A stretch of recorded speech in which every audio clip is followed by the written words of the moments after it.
Hey, everybody. Welcome to the show. Today, we've got ADHD family tips from our listeners. We've got 19 tips across 4 different major categories, and we're excited about all of them. Yes, Pete, it's true. We have wonderful categories and topics that we're going to be discussing from our listeners. And our last topic is one that I know for sure a lot of people struggle with, which is meal planning. You don't want to miss any of these. They are from you, back to you. I love these episodes. Stay tuned. The whole thing's great. Here's the show.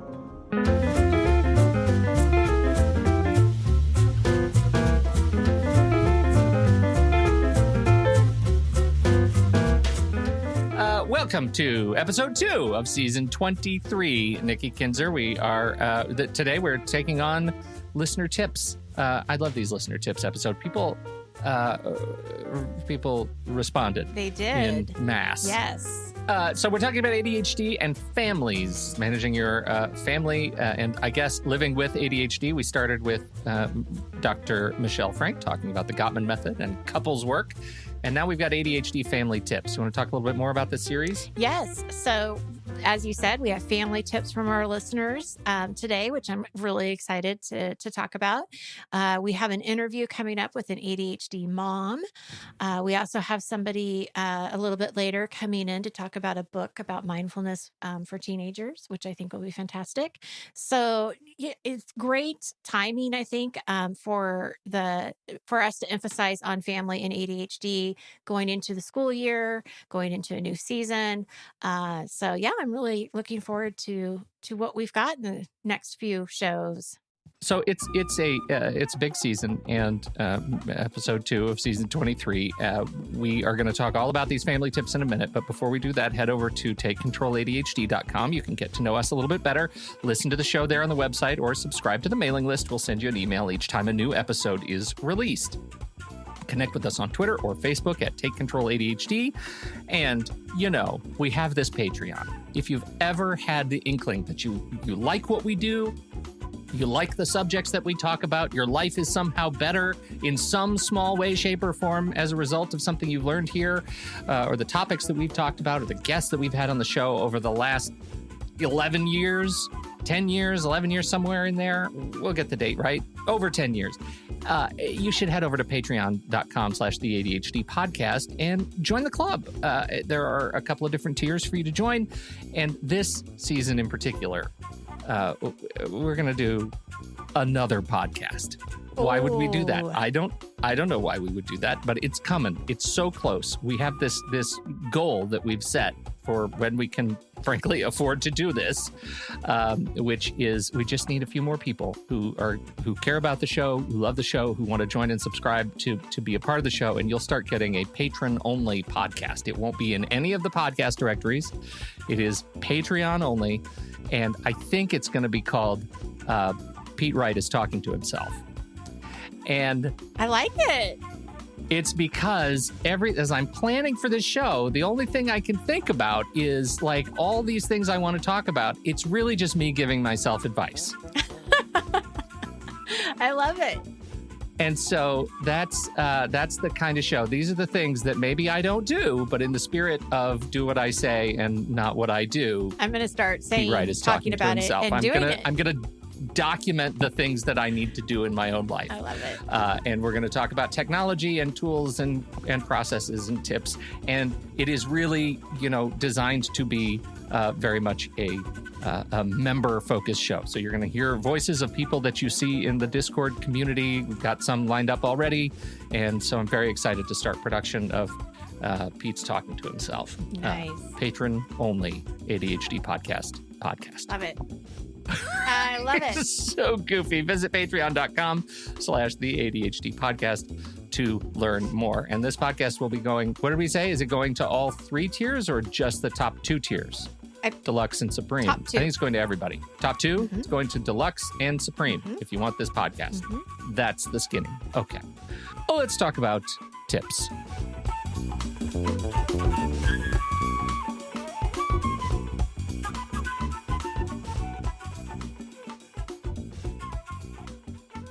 What was the question that we put onto Discord? We don't have that on here, but I believe Melissa, Discord mom, had put a post on there Yeah. with some kind of like, oh, hey, they're doing a show. I have it. Okay, great. What do you do to keep your family running? That's what we wanted to hear about. Yes. Family tips, tricks, and hacks to share with the community. What do you do to keep your family running? And we ended up with 4, I think, really clean categories that just sort of happened. It was emergent categorization. It was way too easy. Wonderful. So we're going to start with alarms, I believe. Yeah. I'm curious how you handle, how you use alarms for your family. Like, how does this, because I know you use alarms yourself, and I use the heck out of alarms. Oh, yeah. And I recommend that every ADHDer uses alarms for sure. Yeah. Right. But how does this extend to your family? Well, personally, it probably extends more personally, and I can probably speak more to for myself and like what I see my husband do, and I see my daughter do, but I don't see my son just because he's not around enough to really notice, how he's using them. But I know for me, it's definitely to prevent me from. Well, I'll just be honest. I've been watercoloring. I've been learning how to watercolor, and I've been having so much fun, and the time goes by really fast, and I need to put an alarm on so that I know that I need to go do my work. I need to go meet my client at 9:00 or 10:00. Must stop watercoloring. Yes. And so I will put an alarm on just to make sure that I don't miss that, because I could easily miss that. I love using the Pomodoro effect, or the Pomodoro effect. That's like the that's the show. It's not the Pomodoro effect, but it's the one where it's the magician, the magic guy. Oh my God, it's amazing. Have you seen it? I don't know. Anyway, so but the Pomodoro method I love using for like cleaning house and doing chores. So I'll use alarms for that, because how do you even know what 25 minutes is? And when you're doing a chore, it feels like it's forever. Really, it does. But anyway, so I'll use it for that. And of course, like to get up in the morning and to keep myself on track. My husband does the same thing. Like if he, especially before my kids started driving, if he needed to pick up somebody, he will have the alarm set. And, it really is a reminder. It's just reminding us that there's something else that needs our attention. And so we need to do it. Yeah. Well, for me, it's all about, I use Todoist, and many of my alarms and alerts start there. For example, things that I need to do on monthly, quarterly basis, all of those sorts of like change the filters in the furnace, right? Like I have an alarm that is set to trigger me to change contexts, right? Whatever I'm doing on a Sunday morning, I change context to do that. On a daily basis, I scream alarms all the time. I'm using all of our voice activated devices, and I do it on behalf of everybody in our family. So I'll set I'll say, hey, lady, set an alarm for, Nick's driving test, which he happens to be going to get his permit test today. And so like when he's in one mode, there needs to be an alarm to change gears. Like anytime you need to change context is on those daily alarms. That's what it's super useful for. And for the longest time, the Hey Lady, we're a HomePod family, and the Hey Lady wouldn't do multiple alarms at the same time. So you couldn't scream like, hey, time, what I think we use mostly in the kitchen for this purpose, right? The time cooking different things that have different times. Right. Now you can. And so it makes it incredibly useful to be able to say in my office, hey, lady, remind me to, make this phone call in a half hour, and also remind me to stop working on this project and go pick up my kids. Right. And so those things are constantly kind of happening, and using my voice to do that has been a really big addition over the last, year, 2 years. And so we also got feedback from you, dear listener. And so we have a list of some of them. Let's look at some of our favorites here. Number one, I have daily alarms set in my phone to give my ADHD kiddos their meds and vitamins. Absolutely. It's one of those great ones where it feels like, when would I be setting alarms for somebody else? But that's a perfect context. Oh, for sure. set alarms to help you manage your kids. Mm-hmm. I rely on routine daily alerts on my phone. My goal is to not need them because the routine is established. But when I'm starting a habit, the alerts are crucial. I keep them going for the ultra rare moment something has come up, pulled me out of my routine. I'm always grateful for the alarm when that happens. And can I just say something about 100%. that? Yeah. First of all, I think it's wonderful, a great way to use it. But I also want to say there is no shame in keeping the alarms on. Like you don't Hmm. need to work, you don't need to wait for the routine to be established, because the reality with ADHD is that you could get distracted, and that routine is going to fall to the wayside. So having that alert, even though you know it's coming, I still think is crucial. I really do. Yeah. Going forward, just because it's not, it's just something to, what is it, like a backup system for your Yeah. It's memory. a backup system. Yeah, yeah. Right. So Right. that's the only thing I would say. I do too. I keep these things running constantly just because of that, and I'm really okay saying, stop. I'm okay hitting stop because I know that little jar of that little shock of change context is still useful. I do worry a little bit, and if I wonder, if you're somebody who gets like alert blind, notification blind, if something comes on, it comes too often, like Yes. you stop. It stops having any meaning at all. Yes, and that's a really good point that you bring up, because I think well, I know that I hear a lot of people say that the reminders don't work anymore because they ignore them. But I do think it goes back to, what is the purpose of the reminder and the alarm? If you are putting an alarm on that says at 3 p.m., go do dishes, and you Hmm. don't want to do the dishes at 3 p.m., and so you just ignore it, which happens, that's probably not a really effective way to remind you or motivate you to do the dishes. But if you have an alarm set at 2:20 to go pick up your kids, you're not going to forget. I mean, you're not going to ignore that alert. Hmm. So I think it's the purpose. It's the purpose behind what are you being reminded of, and is it really a reminder to transition, or is it something else to go do something that you've said you're going to do? I know that there are, though, situations where I can be in enough of a hyper focus that I'll forget to leave. And so, even when it's to pick up my kids, like I know that's a thing that I have to fight because Even when the it's alarm kind comes of, on, you'll yeah, the ignore alarm it. comes on. If I, well, not ignore it necessarily, but again, if I look at it, I'm like, oh, okay, that's an alarm, stop. I know that if I don't get up within that next half second and change context, it is quite likely that I'll be back in it again. Like I'll fall back into the zone. And then do you And forget and to bring up your kid or pick up because your now the kids? alarm isn't, yeah, now the Yeah. alarm isn't going because I've stopped it. And so I So think then this you need next two one, alarms. right. Well, and this next one I think is really good. Here's the next guidance. Set alarm. In the beginning, I'll have an alarm for getting ready to go and another alarm for leave now. But then I trained myself to snooze it until I'm actually in the car and leaving so that I can use just one alarm. Hmm. I titled the alarm as pickup, insert kid's name. I used the church bell alarm sound. I thought it sounded like a school bell on TV, and it helped me associate that with pickup. Well, that's really useful. It And I think is. I I love that. actually, and I, I don't know why I did this, but there is a feature where you, in the alarm app, where you can say, don't use the snooze feature. I don't even want a snooze button because I'm a kind of a snoozeaholic. Like if I have a snooze option, then I'll train myself that, oh, it's another 7 minutes or whatever it is. Like it's okay. So I just turned that off years ago. But I think this is one of those contexts where having the snooze button is really useful. And I think Yes. that's great advice. Yeah, So, I do too. um, I like that a lot.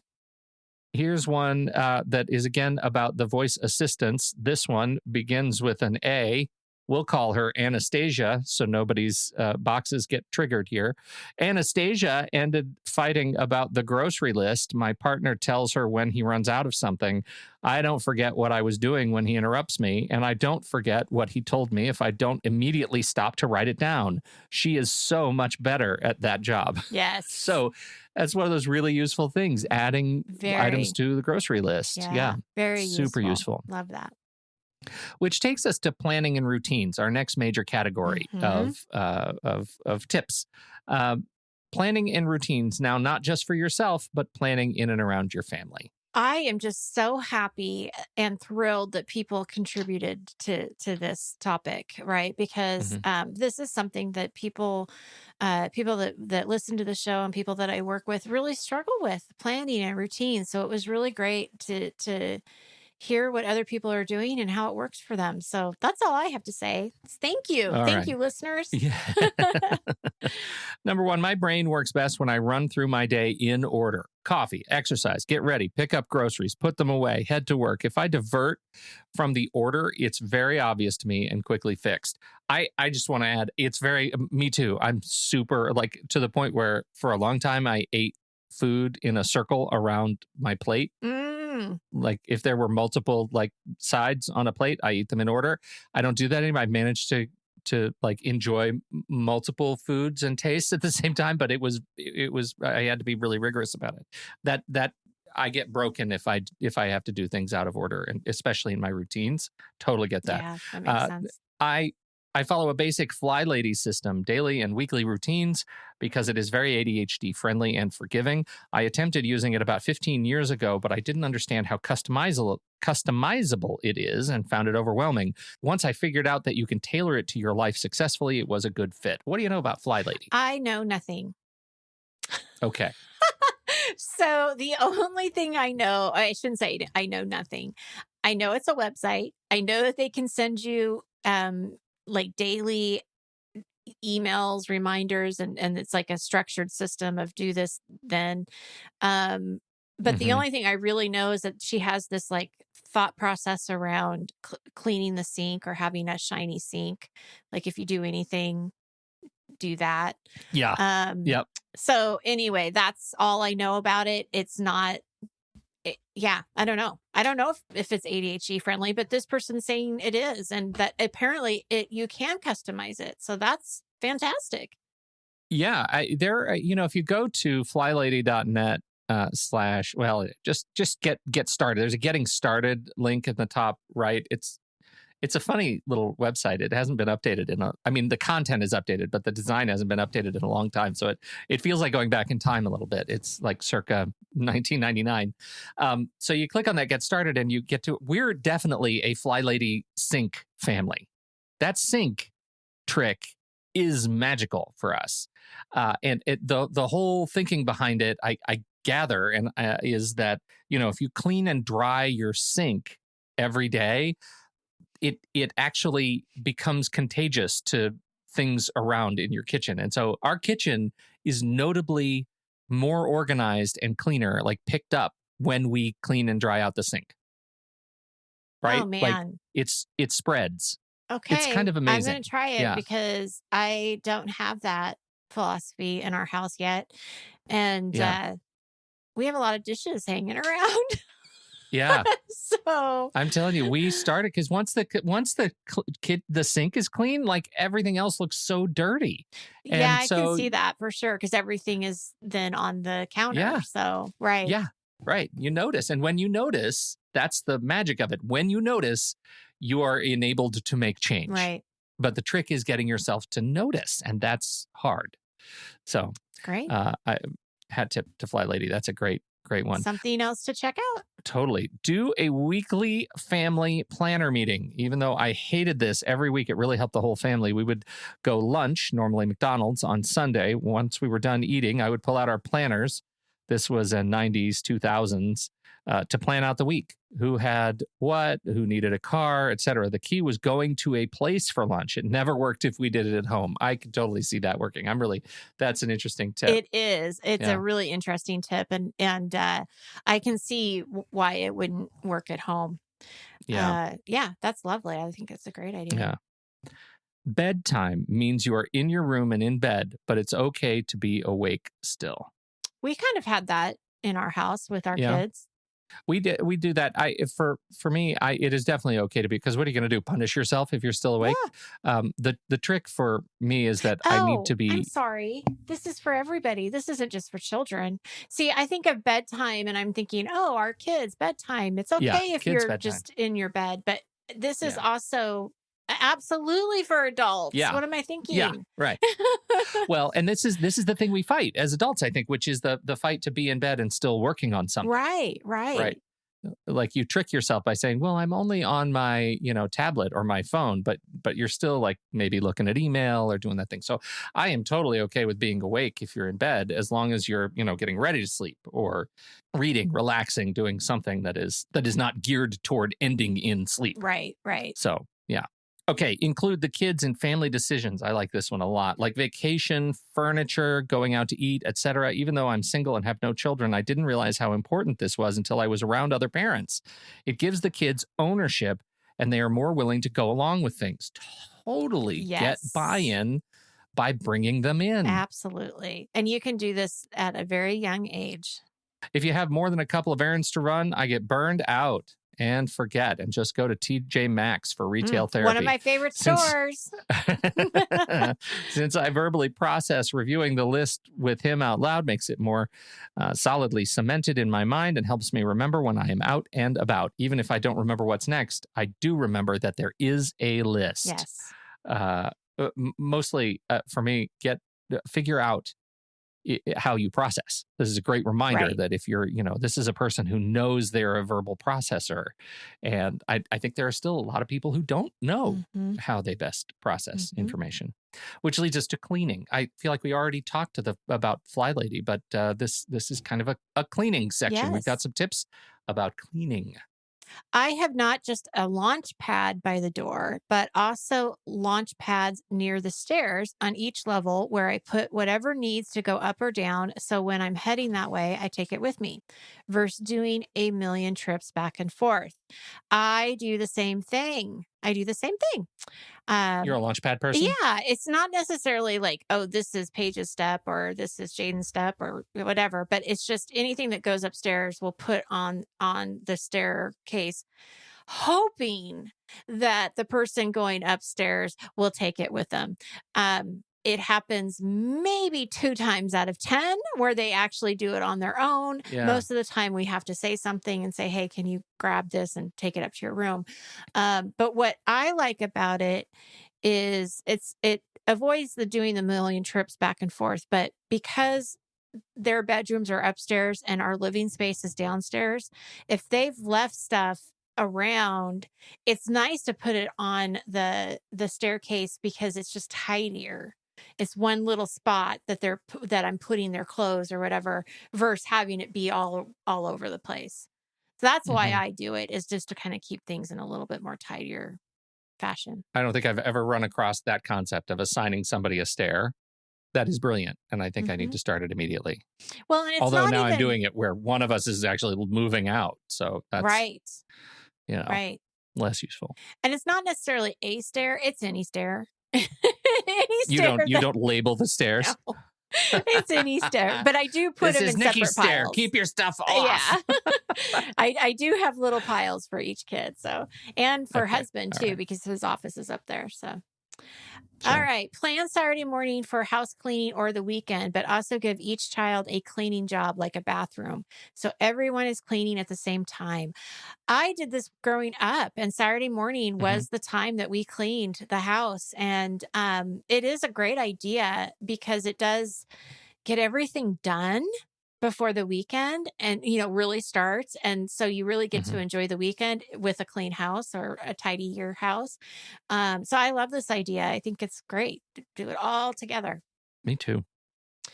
Emptying dishwasher and setting the table for dinner by odd or even birthday. My sister was born on an odd day and I was born on an even day. So it helped my mom remember whose day it was.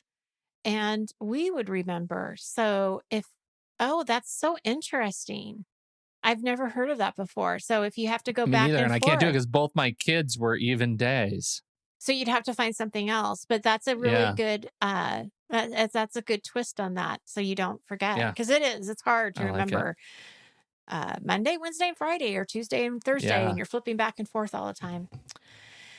Okay, my fiance and I both ADHD, and we've simply decided to lower our standards for clean. That's not to say that our house is a garbage pit, but it's not Better Homes and Gardens, and Marie Kondo would have a stroke. It's it's not particularly dirty, but there are piles of beep all over. That's not one of the words we have to beat. Oh, it's not? Okay. But there No. are piles of crap all over. Our laundry. I mean, you got every bite out of that one, though, didn't right? you? Because I understand. Our laundry is almost always piled up, and we usually have a bin of mail that's been sitting for weeks. And, I get it. And it's so funny because people think that my house must just be prim and proper because I used to be an organizer, but it's so not when you live with Mhm. 2 teenagers, a dog, 2 cats, 2 fish, and a guinea pig. The house gets dirty. And I was just telling somebody the other day that I am okay. Like, okay, I will get done at some time. It's at some point, Yeah. something will get done. And so I'm not going to Yeah. let it ruin my day. And so I love that. All right. I do a modified version of Dana K. White's 4 non-negotiables every day. Do the dishes, vacuum the kitchen floor, swish and swipe in the bathroom, and pick up for 5 minutes. The house is better. It turns out if the house is a swamp, people pretend not to see it. However, if the dishes are done and the floors are swept and picked up, people will help maintain it and make it better. This goes back to the fly lady thing. Yeah. Right? Cleanliness or organization is contagious. If you have a thing that is kind of picked up, you notice the stuff that's not. It's very true. It's damn tricky is what it is. It works. But does it work to do every day? Like, do you vacuum the kitchen floor every day to keep the kitchen clean because the sink is clean? Generally, Wow. brooms nearby, do a quick sweep. We don't vacuum. Right. But you'll sweep. I did get a new vacuum cleaner, though, that I love. Holy cow. And weirdly, is helping us clean. It's the Shark. Oh, Do you know about the no. Shark? That sounds like fun. Oh my gosh. Super powerful HEPA filter. But the coolest part about it is that you're vacuuming along. It's a push thing, but you're vacuuming along. And you're like, oh, I should get this corner thing here. And you push a little button and the handle comes off and it's a sucker. So that's one that just the handle becomes a short thing that you can suck. Or you push a different button and a whole long rod comes out. The extendo rod comes out and it's the sucker. And so it's just like a sword being sheathed and unsheathed. And it changes the way we vacuum, because our old vacuum cleaner was a canister that we're dragging around with the thing. Terrible. This is great. Great. And it does hard floors because you just change the mode and it turns off the spinner so it doesn't, shoot stuff everywhere, and sucks so hard that it picks up everything on the floor. And so it's made it now just the one-stop device. We don't have to actually, sweep every day and then vacuum or Swiffer. We can just vacuum. That's great. Super handy. Yeah. Very cool. And Dana K. White she does a slob comes clean. Oh, and, okay. Yeah. That's another great recommendation and podcast, and great. Awesome. Yeah.